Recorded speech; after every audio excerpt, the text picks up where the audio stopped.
El viento no siempre trae arena. A veces trae preguntas.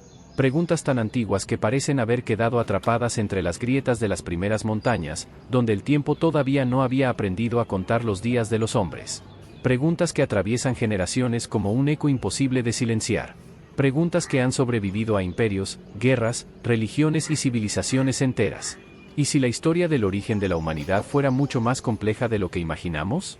¿Y si los primeros capítulos del Génesis ocultaran un misterio que aún hoy continúa dividiendo a historiadores, arqueólogos, teólogos y buscadores de lo desconocido?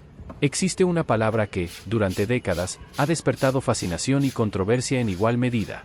Anunnaki. Para algunos, fueron simples deidades de la antigua Mesopotamia. Para otros, gobernantes celestiales descritos mediante el lenguaje simbólico de una civilización desaparecida. Y para otros más, fueron visitantes procedentes de las estrellas. Seres cuya presencia habría cambiado para siempre el destino de la humanidad.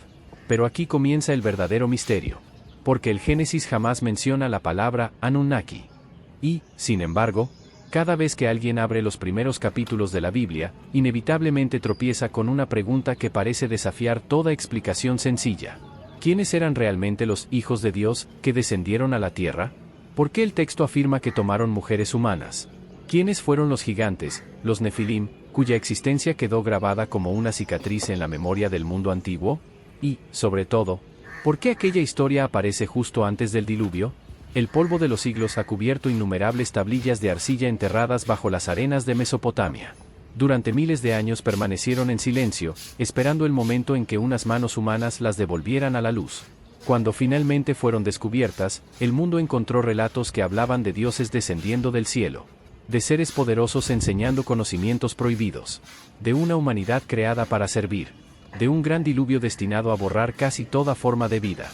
Las semejanzas con el Génesis parecían demasiado profundas para ser ignoradas. Y entonces nació una de las preguntas más inquietantes de nuestra época. ¿Se inspiró la Biblia en antiguos relatos mesopotámicos? ¿O ambas narraciones conservan el recuerdo fragmentado de un acontecimiento mucho más antiguo? Las respuestas nunca han sido sencillas. Porque cuando el ser humano intenta mirar tan atrás en la historia, el horizonte comienza a confundirse con la leyenda. La arqueología habla. La teología responde. La imaginación completa los espacios vacíos. Y entre esas tres voces surge una cuarta. El misterio. Durante siglos, los escribas copiaron cuidadosamente cada palabra del Génesis, preservándola con una precisión extraordinaria. No escribían cuentos para entretener. Creían estar transmitiendo una verdad sagrada acerca del origen del mundo, del pecado y de la relación entre Dios y la humanidad. Sin embargo, el texto deja espacios deliberadamente abiertos. Silencios. Breves frases que parecen contener océanos enteros de significado. Es precisamente en esos silencios donde nacen las teorías más extraordinarias. Porque el silencio siempre invita a ser llenado. Y pocas teorías han despertado tanta fascinación como aquella que afirma que los Anunnaki fueron seres extraterrestres que manipularon genéticamente al ser humano para convertirlo en una especie de trabajador destinado a servirles. Libros, documentales, películas. Millones de personas han abrazado esa posibilidad como si finalmente hubieran encontrado la explicación definitiva sobre nuestro origen. Pero, ¿qué ocurre cuando enfrentamos esa idea con el propio texto bíblico? ¿Resiste realmente esa comparación? ¿O estamos proyectando sobre las escrituras conceptos modernos que jamás estuvieron allí? La verdad posee una característica curiosa. No teme las preguntas. Solo teme las respuestas construidas sobre el deseo antes que sobre la evidencia. El fuego de la verdad divina nunca ha necesitado protegerse de la investigación honesta. Al contrario, es precisamente en las preguntas más difíciles donde la profundidad de un texto antiguo comienza a revelarse. Quizá por eso el Génesis no inicia intentando demostrar la existencia de Dios. Simplemente comienza con una afirmación tan poderosa que desafía cualquier cosmología del mundo antiguo. En el principio, no aparecen batallas entre dioses rivales. No existen guerras cósmicas por el control del universo. No hay un consejo de divinidades disputándose la creación. Solo existe una voluntad absoluta. Una voz. Y esa voz basta para que la luz exista. Ese contraste resulta extraordinario. Mientras muchos relatos antiguos describen a dioses limitados, impulsivos y enfrentados entre sí, el Génesis presenta a un creador cuya autoridad no necesita violencia. Habla. Y el universo responde. Sin embargo, precisamente después de esa aparente simplicidad comienzan los pasajes que han desconcertado a generaciones enteras. La serpiente, los querubines, los hijos de Dios, los Nefilim. El diluvio. Figuras que parecen surgir de las sombras como fragmentos de un mundo que apenas alcanzamos a comprender. ¿Son símbolos? ¿Son acontecimientos históricos? ¿Son ecos transformados de tradiciones mucho más antiguas? ¿O estamos contemplando los restos de una historia cuya magnitud supera nuestra capacidad de reconstruirla? Quizá esa sea la verdadera razón por la que este tema sigue cautivando al mundo. No porque prometa respuestas fáciles, sino porque obliga a enfrentarnos con una posibilidad inquietante, que todavía no entendemos completamente los primeros capítulos de la historia humana. Y cuando el origen permanece envuelto en sombras, cualquier teoría puede parecer convincente, pero no toda teoría conduce a la verdad. En este viaje no perseguiremos mitos por el simple placer del misterio. Tampoco rechazaremos preguntas incómodas por miedo a lo desconocido. Caminaremos entre las ruinas de Sumeria, escucharemos el eco de las antiguas tablillas y volveremos después al silencio solemne del Génesis.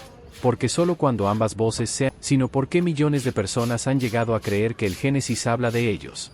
Las ciudades de Sumeria dormían bajo el mismo cielo que contempló Abraham mucho antes de que Jerusalén existiera. Entre sus templos escalonados y sus tablillas de arcilla, los sacerdotes escribieron historias acerca de seres que descendían de los cielos y gobernaban a los hombres. Los llamaron Anunnaki, señores del destino, hijos de las alturas, nombres envueltos en arena, en símbolos y en siglos de silencio. Y allí comienza la confusión, porque cuando el mundo moderno descubrió aquellas tablillas, muchos creyeron haber encontrado una llave secreta para reinterpretar la Biblia.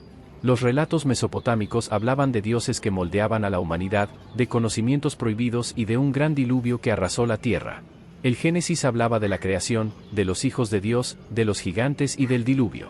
Las semejanzas parecían demasiado cercanas para ser casualidad. Entonces surgió una idea seductora. Quizá los Anunnaki eran los verdaderos creadores del hombre. Quizá los dioses de Sumeria eran visitantes de otro mundo. Quizá el Génesis conservaba el recuerdo deformado de una intervención extraterrestre. La teoría se extendió como fuego sobre hierba seca. Libros, documentales, conferencias. Millones de personas comenzaron a mirar las escrituras como si fueran un código oculto esperando ser descifrado por la tecnología y no por la fe. Pero el misterio más peligroso no es el que se oculta. Es el que parece demasiado convincente. Porque existe una diferencia entre formular preguntas y construir respuestas apresuradas sobre el vacío. Las tablillas sumerias describen a los Anunnaki como deidades dentro de una cosmovisión politeísta. Seres poderosos, sí, pero también sujetos a conflictos, pasiones y jerarquías. El Génesis, en cambio, comienza con una afirmación radical: un solo Dios crea todas las cosas mediante su palabra. No hay consejo de dioses compitiendo por el universo. No hay batalla cósmica por el control del cielo. Solo existe una voz soberana que habla y la luz aparece. Ese contraste no es pequeño. Es un abismo. Sin embargo, los defensores de la teoría señalan otro pasaje. Génesis 6. El texto que habla de los hijos de Dios y de los Nefilim. Allí, dicen, está la prueba de una intervención no humana.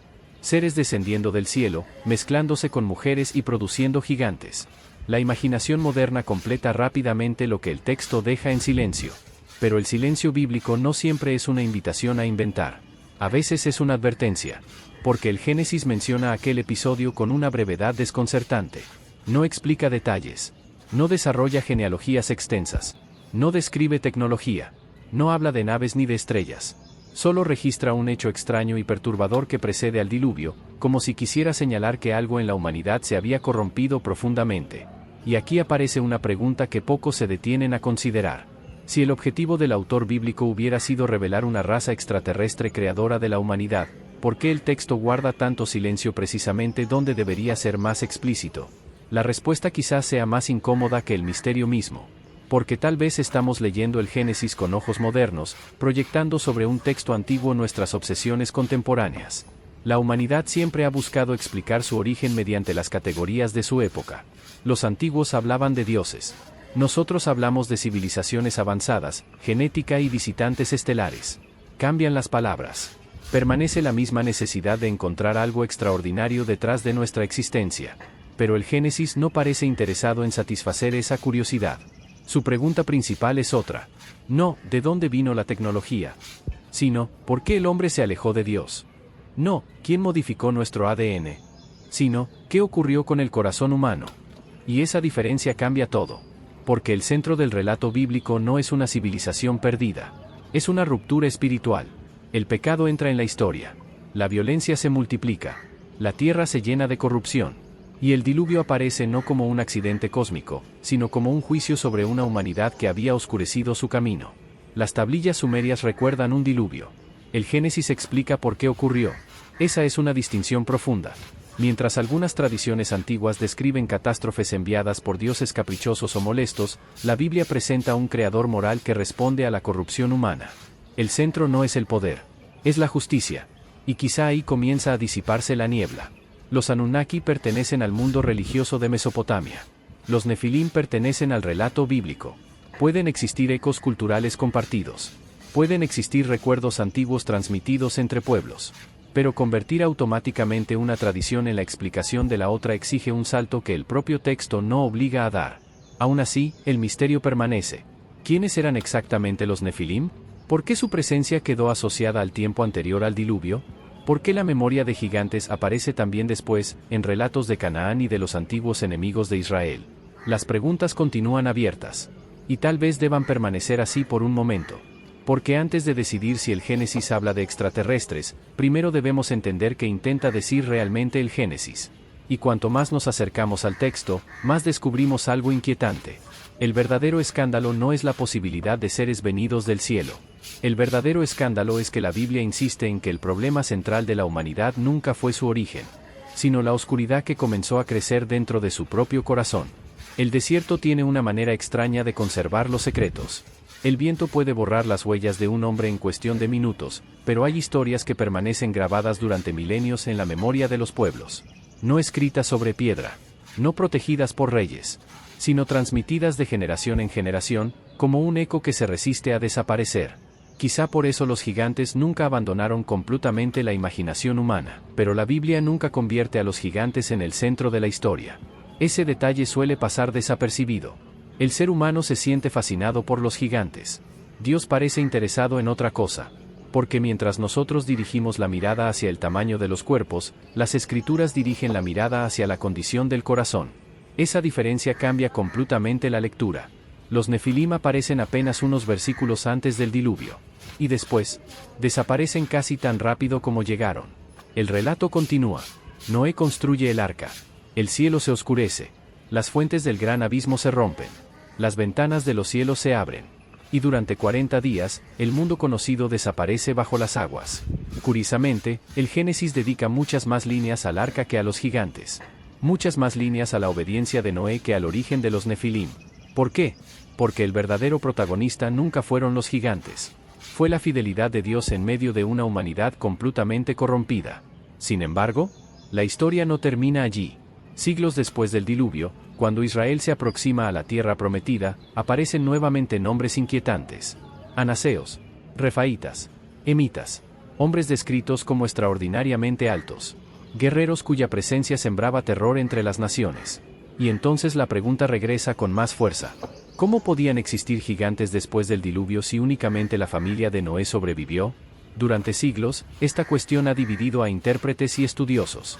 Algunos creen que la palabra Nefilim en números describe simplemente personas de enorme estatura, utilizando el antiguo nombre como comparación.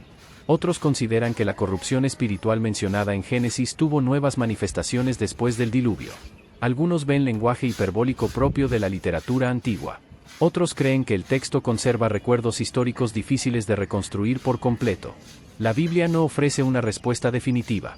Y quizá eso también sea significativo. Porque donde Dios guarda silencio, el hombre suele construir sistemas enteros de certezas. Es precisamente en ese espacio donde muchas teorías modernas encuentran terreno fértil. Los Anunnaki, los extraterrestres, la manipulación genética, las civilizaciones perdidas. Cada nueva hipótesis promete llenar los espacios vacíos del relato bíblico. Pero existe un riesgo silencioso: confundir posibilidad con evidencia. Una teoría fascinante puede cautivar la imaginación. Eso no la convierte automáticamente en verdad. La verdad rara vez necesita exagerar. Permanece firme incluso cuando conserva preguntas sin responder. Y el Génesis está lleno de esas preguntas. No intenta satisfacer toda curiosidad humana. No responde cada detalle histórico. No explica cada misterio.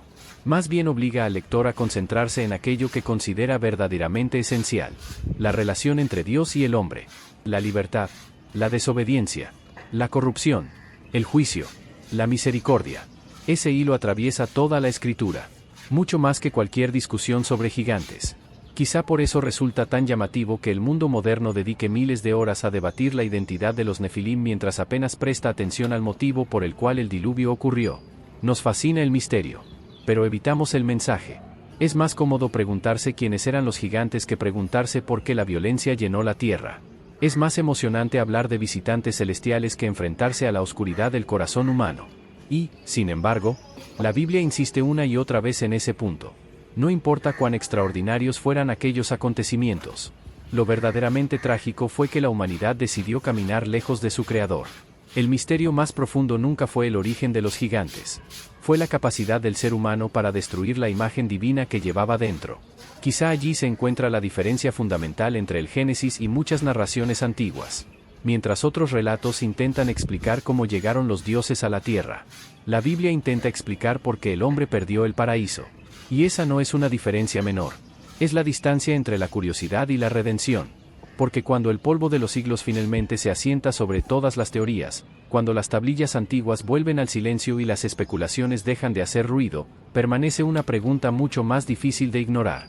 Si los Anunnaki no son la clave del Génesis, entonces, ¿quiénes eran realmente los misteriosos hijos de Dios, cuya aparición cambió para siempre el curso de la historia antes del diluvio? La historia alcanza aquí uno de sus pasajes más oscuros.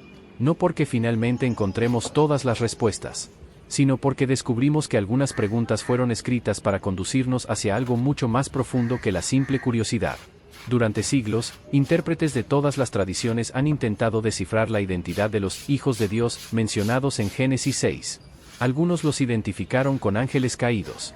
Otros pensaron que representaban la descendencia piadosa de Set mezclándose con la línea de Caín.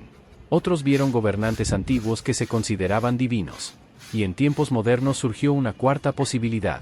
Seres venidos de otros mundos. Cada interpretación intenta llenar un espacio que el propio texto mantiene deliberadamente en penumbra. Y quizá allí reside una de las mayores lecciones del Génesis. No todo misterio fue escrito para ser resuelto. Algunos fueron escritos para enseñarnos humildad. Porque el ser humano posee una necesidad casi irresistible de explicarlo todo. Cuando la escritura guarda silencio, nuestra imaginación comienza a hablar. Y muchas veces habla demasiado. Las teorías sobre los Anunnaki crecieron precisamente en ese terreno.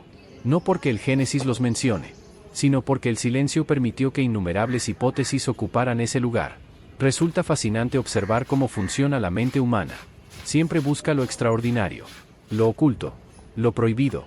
Nos atraen los secretos enterrados bajo las ruinas, las conspiraciones, los conocimientos perdidos, la civilización. Ese es el centro de toda la historia bíblica. Todo lo demás gira alrededor de esa tragedia. Por eso el relato del diluvio no comienza describiendo gigantes. Comienza describiendo corrupción, violencia, maldad. Un corazón humano que había aprendido a llamar bien al mal y mal al bien. Esa es la verdadera catástrofe. Los gigantes, cualquiera que haya sido su naturaleza, aparecen únicamente como parte del escenario. Nunca como el protagonista. Y quizá eso resulte decepcionante para quienes buscan respuestas espectaculares. Pero también resulta profundamente revelador, porque Dios jamás permitió que el misterio eclipsara el mensaje. Las escrituras no fueron entregadas para satisfacer toda curiosidad histórica. Fueron entregadas para confrontar el alma. Mientras nosotros preguntamos, ¿quiénes eran los Anunnaki? La Biblia responde, ¿quién eres tú delante de Dios? Mientras discutimos sobre gigantes, el Génesis habla del orgullo.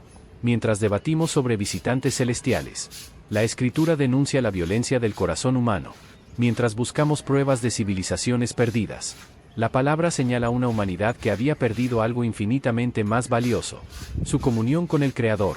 Y entonces comprendemos algo extraordinario. Quizá la pregunta nunca fue si existieron seres superiores descendiendo del cielo. La verdadera pregunta siempre fue otra. ¿Qué ocurre cuando el hombre desea ocupar el lugar de Dios? Desde el jardín del Edén hasta la Torre de Babel, desde los imperios antiguos hasta las civilizaciones modernas, el patrón parece repetirse una y otra vez. La humanidad quiere alcanzar el cielo por sus propios medios. Quiere dominar el conocimiento. Quiere controlar el destino. Quiere construir un nombre que sobreviva a los siglos. Pero cada intento termina exactamente igual. Polvo. El polvo de los siglos cubre las ciudades. Los reyes desaparecen. Los imperios caen. Las tablillas se rompen. Los monumentos se erosionan. Solo permanece la verdad. Por eso resulta tan significativo que los nombres de tantos grandes conquistadores apenas sobrevivan en los libros de historia, mientras las primeras palabras del Génesis continúan siendo leídas por millones de personas en todos los rincones del mundo. No porque expliquen cada misterio, sino porque revelan el único misterio que verdaderamente importa: el misterio del corazón humano. Quizá nunca sepamos con absoluta certeza todos los detalles sobre los Nefilim. Quizá algunas preguntas permanecerán abiertas hasta que el tiempo mismo llegue a su final. Y tal vez eso sea suficiente, porque la fe bíblica nunca dependió de conocer todos los secretos del universo. Dependió de confiar en aquel que estaba presente antes de que existiera el universo. Cuando comprendemos eso, los gigantes dejan de ser el centro, los Anunnaki dejan de ser la obsesión, y el Génesis recupera su verdadero propósito: no explicar todos los enigmas del pasado, sino revelar el carácter eterno de Dios frente a la fragilidad del hombre. Entonces descubrimos que la pregunta más importante ya no es ¿quiénes fueron los Anunnaki? La pregunta que realmente transforma una vida es mucho más silenciosa. Si el Creador habló desde el principio de los tiempos, al final del camino, cuando las hipótesis hayan cambiado una vez más, cuando nuevas excavaciones vuelvan a descubrir ciudades enterradas, cuando aparezcan otras teorías que prometan explicar el origen del hombre, el Génesis continuará formulando la misma pregunta que ha atravesado los milenios. No preguntará cuánto sabes. No preguntará cuántos enigmas lograste resolver. No preguntará si descubriste la identidad definitiva de los Anunnaki o de los Nefilim. Preguntará algo infinitamente más profundo. ¿Reconoces al Creador cuando su voz resuena entre el ruido del mundo? Porque esa ha sido siempre la diferencia entre la curiosidad y la sabiduría. La curiosidad acumula información. La sabiduría transforma el corazón. Y el Génesis nunca fue escrito únicamente para satisfacer la primera. Fue escrito para despertar la segunda. Quizá jamás conoceremos cada detalle de los acontecimientos ocurridos antes del diluvio. Quizá algunas páginas de la historia permanecerán cerradas hasta el día en que toda verdad sea revelada. Y eso no disminuye la fuerza del mensaje. La fortalece, porque nos recuerda que la fe no descansa sobre la ausencia de preguntas. Descansa sobre la confianza en aquel que existía antes de que naciera la primera pregunta. Cuando el polvo de los siglos cubra también nuestra civilización. Cuando nuestras ciudades sean ruinas estudiadas por generaciones futuras.